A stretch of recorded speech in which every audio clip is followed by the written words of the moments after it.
Bismillahirrahmanirrahim. Assalamualaikum warahmatullahi wabarakatuh. Bertemu lagi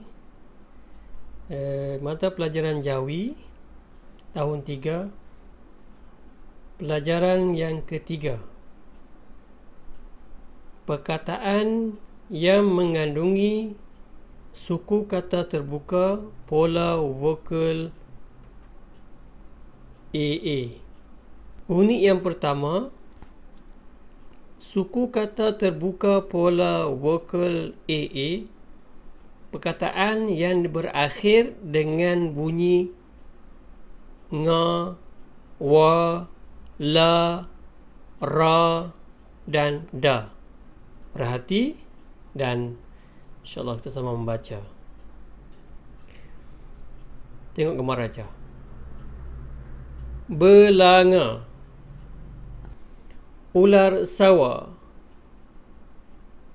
sawa, lada, lam alif dal alif, lada, kala jengking, kala jengking, kaf alif lam alif, kala.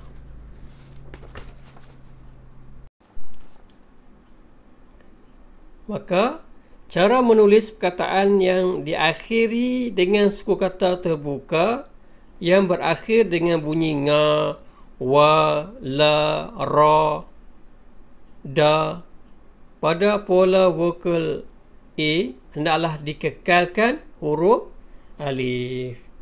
Contoh cara: ca alif, ra alif. Dada, da alif, dal alif. Bawa, ba alif, waw alif, bawa. Nyala, nya alif, lam alif. Mari kita tengok ayat-ayat yang menggunakan kataan yang kita belajar tadi.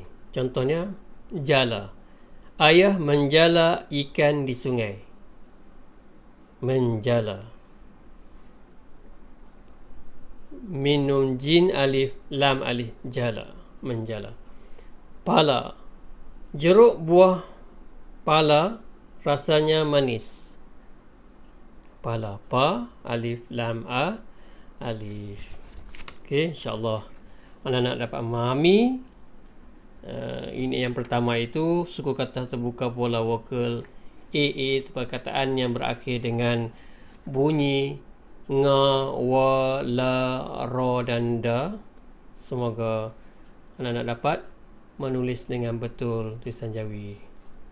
Terima kasih. Assalamualaikum warahmatullahi wabarakatuh.